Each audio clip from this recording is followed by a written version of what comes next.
Hi friends, welcome to VIP வஸ்னி channel. இன்றைக்கி என்ன பார்க்க போகிறோன்னா, தேங்காயில் பஞ்சு போல் சாஃப்டான தோசை தான் பார்க்க போகிறோம். கொஞ்சம் கூட உளுந்தே சேர்க்காமல் இந்த தோசையை நம்ம செய்ய போகிறோம். இந்த தோசையை நீங்கள் கண்டிப்பாக உங்கள் வீட்டில் செஞ்சு பார்த்தீங்கன்னா டேஸ்ட் உங்களுக்கு ரொம்ப பிடிக்கும், சூப்பராக இருக்கும். அடிக்கடி உங்கள் வீட்டில் செஞ்சு சாப்பிடுவீங்க. அதுவும் இந்த கார சட்னியோடு இந்த தோசையை ஷேர் பண்ணி சாப்பிடும்போது இன்னும் டேஸ்ட் சூப்பராக இருக்கும். இந்த தோசையை எப்படி பண்ணலாம் அப்படின்றத வாங்க வீடியோஸ்குள்ளே போய் பார்க்கலாம். வீடியோஸை ஸ்கிப் பண்ணாமல் பாருங்கள், அப்போ தான் நான் எப்படி பண்ணுறேன்னு உங்களுக்கு தெரியும். ஃபஸ்ட் டைம் சேனலில் பார்க்குறவங்களா அப்படின்னா சப்ஸ்கிரைப் பட்டனை கொஞ்சம் கிளிக் பண்ணிக்கோங்க. பக்கத்தில் இருக்கிற பெல் ஐக்கானை கிளிக் பண்ணும்போது ஆல்ன்ற ஆப்ஷன் கொடுத்தீங்கன்னா நான் போடுற வீடியோஸ் எல்லாமே உங்களுக்கு ஆன் த ஸ்பாட்டில் வந்து சேரும். வாங்க வீடியோஸ்குள்ளே போகலாம். இந்த தோசை பண்ணுறதுக்கு நான் வந்து 2 கப் அளவுக்கு பச்சை அரிசி எடுத்திருக்கேன். இது என்ன பச்சை அரிசினா மாவு பச்சை அரிசி. கடைகளில் நீங்கள் போய் கேட்கும்போது மாவு பச்சை அரிசின்னு கேட்டு வாங்கிக்கோங்க. இந்த தோசைக்கு மாவு பச்சரிசியில் தான் பண்ணணும்னு கிடையாது. நார்மலாக கடைகளில் விற்கிற பச்சரிசி வாங்கிக்கலாம், மாவு பச்சரிசி வாங்கிக்கலாம், பச்சரிசி குருணை கூட யூஸ் பண்ணிக்கலாம். எந்த பச்சரிசினாலும் நம்ம யூஸ் பண்ணிக்கலாம். நம்ம போடுற அளவுகளில் தான் அந்த பஞ்சு மாதிரி தோசை நமக்கு வர்றது. நான் இன்றைக்கி 2 கப் அளவுக்கு பச்சரிசி எடுத்திருக்கேன். இது ரேஷியோ பார்த்திங்கன்னா 1/2 கிலோ கிட்ட நான் இன்றைக்கி எடுத்திருக்கேன். மாவு பச்சரிசின்றது நமக்கு நல்ல மாவு வரும், கொஞ்சம் நல்லாவும் இருக்கும். அதுக்காக தான் மாவு பச்சரிசி யூஸ் பண்ணுறோம். அதே மாதிரி மாவு பச்சரிசின்றது நார்மல் பச்சரிசியை விட இது கொஞ்சம் காஸ்ட்டு கம்மியாகவும் இருக்கும். அரிசியை வந்து தண்ணி ஊற்றி நம்ம ஊற வச்சுக்கலாம். கண்டிப்பாக மினிமம் 5 ஹவர்ஸ்க்காவது அரிசியை ஊற வைக்கணும். அப்போ தான் நமக்கு நல்லா ஊறி வரும், அரைச்சி எடுக்கவும் கரெக்டாகவும் இருக்கும். அரிசியை சேர்த்த உடனே வந்து தண்ணி ஊற்றி கழுவ வேண்டாம். கொஞ்சம் நேரம் ஊறினதுக்கப்புறம் இந்த மாதிரி கழுவி எடுங்க, அப்போ தான் கரெக்டாக இருக்கும். நான் வந்து அரிசி ஊறுறதுக்காக லைட்டாக நான் கையை வச்சு மிக்ஸ் பண்ணிவிட்டு இந்த மாதிரி நான் ஊற வைக்கிறேன். கண்டிப்பாக ஒரு 5 ஹவர்ஸாவது இதை ஊற வைங்க, அப்போ தான் நமக்கு அரிசி எல்லாமே நல்லா ஊறி வந்து உபரி ஆகி வரும். 5 ஹவர்ஸ் கிட்ட ஆகிடுச்சு ஊற வச்சுருக்கேன். இது எந்த அளவுக்கு ஊறி இருக்குன்னு நான் காமிக்கிறேன் பாருங்கள். நம்ம போட்டதுக்கும் நல்லா அரிசி நமக்கு வந்து எடுத்து நம்ம அந்த கையில் வந்து லைட்டாக நசுக்கி பார்த்திங்கனாலே தெரியும், நமக்கு நல்லா ஊறி இருக்கும். அப்போ வந்து நீங்கள் வந்து தண்ணி ஊற்றி நல்லா கழுவி எடுத்தீங்கன்னா போதும், அரிசி எல்லாமே அழுக்கு எல்லாமே க்ளீனாகிடும். ஒரு 2 தடவை தண்ணி ஊற்றி கழுவுனீங்கன்னா போதும், நமக்கு சூப்பராக நமக்கு அரிசியெல்லாம் வெள்ளை வெள்ளைன்னு வந்துடும். உங்களுக்கே பார்க்கும்போதே தெரியும், அரிசி முன்னை விட இப்போ நல்லா கழுவி நம்ம வந்து வெள்ளை வெள்ளைன்னு எடுத்துகிட்டு வந்திருக்கோம். இந்த மாவில் வந்து நான் கொஞ்சம் கூட உளுந்தே சேர்க்காம தான் நான் அரைக்க போகிறேன். அதுக்கு பதிலாக நான் வந்து 1 கப் அளவுக்கு அவல் எடுத்திருக்கேன். முன்னாடியே நான் வந்து 1 கப் அளவுக்கு அவல் எடுத்து நான் தண்ணி ஊற்றி ஊற வச்சுருக்கேன் ஒரு அரை மணி நேரத்துக்கிட்ட. ஸோ அந்த அவல் வந்து 1 கப் அளவுக்கு எடுத்துக்கலாம். நெக்ஸ்ட்டு வந்து 1 கப் அளவு தேங்காய் துருவல் எடுத்துக்கலாம். தேங்காயில் அடிப்பகுதி இருக்கும் பாருங்கள், அதை ஃபுல்லாக எடுத்துகிட்டு வெள்ளை வெள்ளைன்னு இருக்கிற மட்டும் நான் தேங்காய் துருவி எடுத்திருக்கேன். இந்த மாதிரி 1 கப் அளவுக்கு தேங்காய் எடுத்துக்கோங்க. வீட்டில் நம்ம சாப்பிடுவோம் பாருங்கள், அந்த சாப்பாடு தான் நான் இன்றைக்கி எடுத்திருக்கேன் 1 கப் அளவுக்கு. சாப்பாட்டு அரிசி எந்த அரிசி வேணாலும் நீங்கள் யூஸ் பண்ணிக்கலாம். நம்ம வீட்டில் சாப்பாட்டுக்கு எடுத்துருப்போம் பாருங்கள், அந்த வடித்த சாதம் தான் நான் எடுத்திருக்கேன். ஆற வச்சு 1 கப் அளவுக்கு வடித்த சாதம் இன்றைக்கி நான் எடுத்திருக்கேன். வடித்த சாதம் 1 கப்பு, 1 கப் அளவு தேங்காய் துருவல், அதே அளவுக்கு 1 கப் அளவுக்கு அவல் எடுத்திருக்கேன். இது எல்லாமே நம்ம ஈக்குவலாக ஒரே கப் அளவுக்கு எடுத்துக்கணும். இது எல்லாத்தையும் நம்ம வந்து மொத்தமாக போட்டு மிக்சியில் வந்து அரைக்க போகிறோம். கிரைண்டர்லேயுமே இதை நீங்கள் அரைக்கலாம். ஆனால் நம்ம கம்மியான குவான்டிட்டி எடுத்துருக்கிறதுனால மிக்சியே நமக்கு போதுமானது. ஃபஸ்ட்டு நம்ம ஊற வச்சுருந்த பாருங்கள், அந்த அரிசி எல்லாத்தையும் மிக்சி ஜாரில் சேர்த்துக்கலாம். கொஞ்சமாக தேவையான அளவுக்கு தண்ணி சேர்த்துட்டு ஃபஸ்ட்டு இதை நம்ம அரைச்சிக்குவோம். அரைச்சதுக்கப்புறம் லாஸ்ட்டில் நம்ம எடுத்து வச்சுருக்க ஒவ்வொரு பொருளாக போட்டு மொத்தமாக நம்ம க்ளோஸ் பண்ணி அரைச்சிக்கலாம்.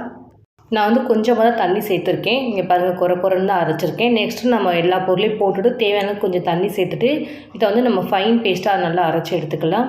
தேங்காய் துருவல் 1 கப் எடுத்துருந்தோம், அதையும் ஆட் பண்ணிக்கலாம். 1 கப் அளவுக்கு அவல் நம்ம ஊற வச்சுருந்தோம், அதையும் ஆட் பண்ணிக்கலாம். வடித்த சாதம் நல்லா ஆறுனதுக்கப்புறம் இதை சேர்த்துக்கோங்க. சூடாக இருக்கும்போது சேர்க்க வேண்டாம்.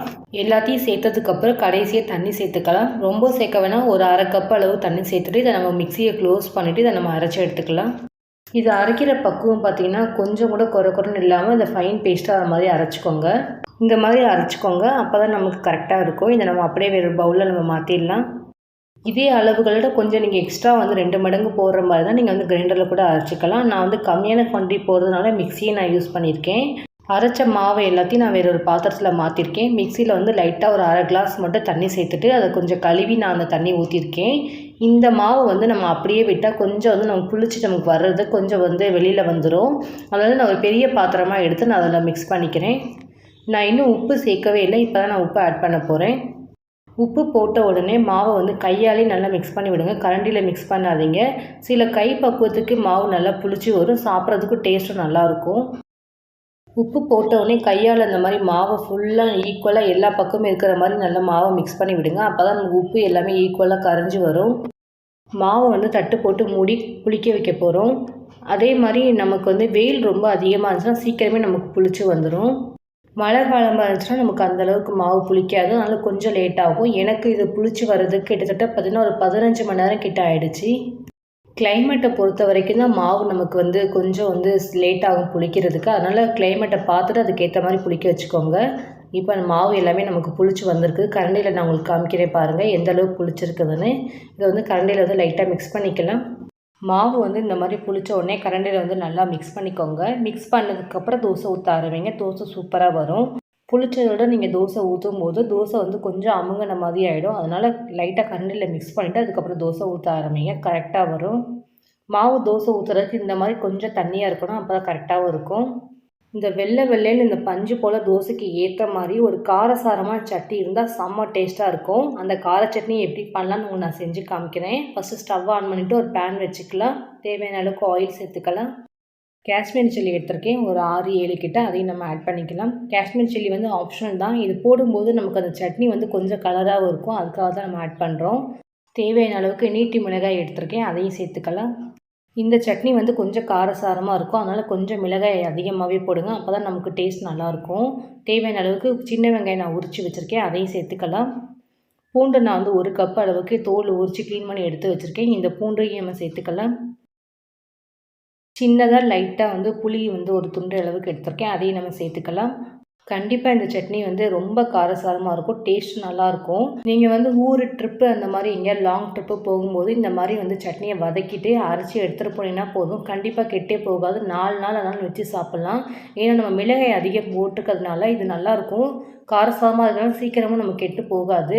அதே மாதிரி நீங்கள் ட்ரிப்புக்கு போகிற மாதிரி இருந்தால் கொஞ்சம் ஆயில் எக்ஸஸாக ஊற்றி இதை நீங்கள் வதக்கிக்கோங்க. நார்மலாக வீட்டில் வச்சு சாப்பிட்ணுன்னா இந்த மாதிரி கொஞ்சமாக ஆயில் சேர்த்துட்டு இந்த மாதிரி வதக்கி எடுத்துக்கோங்க. கரெக்டாகவும் இருக்கும். அதே மாதிரி வீட்டிலேயே நீங்கள் யூஸ் பண்ணுறதுனால இது 2 நாள் கிட்ட வெளியிலே நம்ம வச்சு கூட நம்ம சூடு பண்ணி கூட சாப்பிட்லாம். இன்னும் டேஸ்ட் நல்லாயிருக்கும். பூண்டு, அந்த வெங்காயம், அந்த காஞ்ச மிளகாய் இது எல்லாமே நல்லா கலர் மாற வரைக்கும் வதக்கி எடுத்துக்கணும். சட்னி நல்லா வதக்குனதுக்கப்புறம் நல்லா ஆறுனதுக்கப்புறம் மிக்ஸி ஜாரில் சேர்த்து இதை நம்ம அரைச்சி எடுத்துக்கலாம். எல்லாமே நல்லா ஆறிடுச்சு. இப்போ மிக்ஸி ஜாரில் மாற்றிக்கலாம். இதில் வந்து கொஞ்சம் கூட தண்ணியை சேர்க்க போகிறதில்ல. நம்ம அப்படியே இதை வந்து ஃபைன் பேஸ்ட்டாக தான் நம்ம அரைக்க போகிறோம். சட்னிக்கு தேவையான அளவுக்கு உப்பு ஆட் பண்ணிக்கலாம். தண்ணியே சேர்க்காமல் மிக்சியை க்ளோஸ் பண்ணி இதை நம்ம அரைச்சிக்கணும். ஃபைன் பேஸ்ட்டாகிற அளவுக்கு அரைச்சிக்கோங்க. அப்போ தான் நமக்கு அந்த சட்னியோட டேஸ்ட் நல்லாயிருக்கும். இந்த மாதிரி இருக்கணும். இதை நம்ம அப்படியே வந்து தாளித்து எடுத்துக்கலாம். ஆல்ரெடி நம்ம வதக்கணும் பாருங்கள், அதே பேன் தான் நான் யூஸ் பண்ணியிருக்கேன். இதில் தேவையான அளவுக்கு ஆயில் சேர்த்துக்கலாம். நீங்கள் ஊருக்கு இந்த மாதிரி இந்த சட்னி எடுத்துகிட்டு போகும்போது கண்டிப்பாக நல்லெண்ணெய் சேர்த்துக்கோங்க. அதே மாதிரி நல்லெண்ணெய் கொஞ்சம் அதிகமாகவே ஊற்றிக்கோங்க. அப்போ தான் நம்ம சட்னி ஸ்டோர் பண்ணி சாப்பிட்றதுக்கு நல்லாயிருக்கும். தேவையான அளவுக்கு ஒரு 1/2 டீஸ்பூன் மட்டும் கடுகு சேர்த்துருக்கேன். கடுகு நல்லா பொரிஞ்ச உடனே தேவையான அளவுக்கு கருவேப்பிலை ஆட் பண்ணிக்கலாம். மிக்சியில் நம்ம அரைச்சி வச்சுருந்து பாருங்கள், அந்த சட்னி வந்து நம்ம இதோடு சேர்த்து தாளிச்சிக்கலாம். இந்த சட்னி நம்ம ஆட் பண்ணும்போது நம்ம ஸ்டவ்வை வந்து ஆஃப் பண்ணிட்டு தான் நம்ம அது பண்ணணும். ஸ்டவ்வை வந்து நீங்கள் ஆன்லேயே வச்சு இதை வதக்கும் போது சட்னியோட டேஸ்ட்டு மாறிடும். அதனால ஸ்டவ்வை ஆஃப் பண்ணிவிட்டு இதை நீங்கள் வதக்கி எடுங்கன்னு சொன்னது. இப்போ நம்ம வந்து 1/2 கிளாஸ் மட்டும் மிக்ஸி ஜாரில் கொஞ்சம் தண்ணி சேர்த்துட்டு கொஞ்சம் கழுவிட்டு அதோட தண்ணி சேர்த்து ஊற்றிக்கலாம். இந்த சட்னியை நீங்கள் ஊருக்கு கொண்டு போகிற மாதிரி இருந்துச்சுன்னா தண்ணியே சுத்தமாக சேர்க்க வேணாம். நம்ம அரைச்ச பாருங்கள், அதை அப்படியே வந்து தாளித்ததில் போட்டு மிக்ஸ் பண்ணிவிட்டு நீங்கள் அப்படியே எடுத்துகிட்டு போகலாம். நம்ம ஊற்றிருக்க தண்ணி வந்து இந்த சட்னியில் வந்து போட்டிருக்கனால கொஞ்சம் லைட்டாக மிக்ஸ் பண்ணிக்கலாம் கரண்டியை வச்சு. இது நல்ல கெட்டியாக இருக்கும். சாப்பிட்டு பார்த்திங்கன்னா சுல்லுன்னு இருக்கும். நாக்கு நல்ல காரசாரமாக இருக்கும். தோசையை வச்சு சாப்பிடும்போது செம்ம டேஸ்ட்டாக இருக்கும்.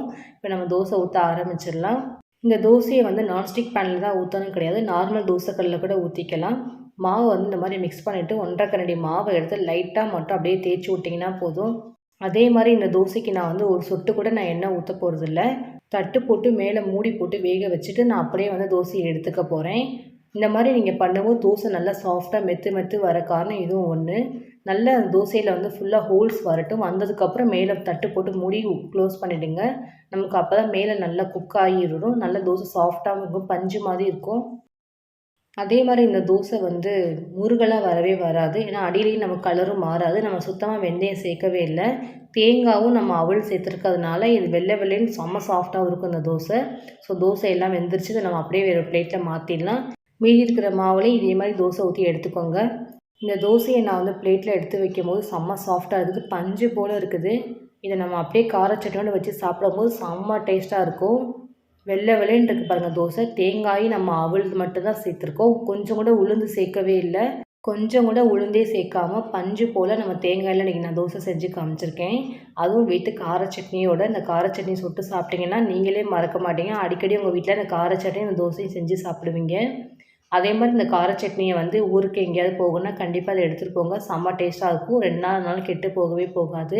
இன்றைக்கி என்னோடய ஸ்டைலில் உங்களுக்கு நான் பச்சரிசி மாவில் எப்படி தோசை சாஃப்டாக மெத்துன்னு வரும் நான் செஞ்சு காமிச்சிருக்கேன். அதுவும் கொஞ்சம் கூட உளுந்தே போடாமல் கண்டிப்பாக நீங்கள் ட்ரை பண்ணி பாருங்கள். ட்ரை பண்ணி பார்த்துட்டு டேஸ்ட் எப்படி இருந்துச்சு கண்டிப்பாக கமெண்ட்டில் சொல்லுங்கள். என்னோடய வீடியோஸ் உங்களுக்கு பிடிச்சிச்சுன்னா லைக் பண்ணுங்கள், ஷேர் பண்ணுங்கள், கமெண்ட் பண்ணுங்கள், சப்ஸ்கிரைப் பண்ணுங்கள்.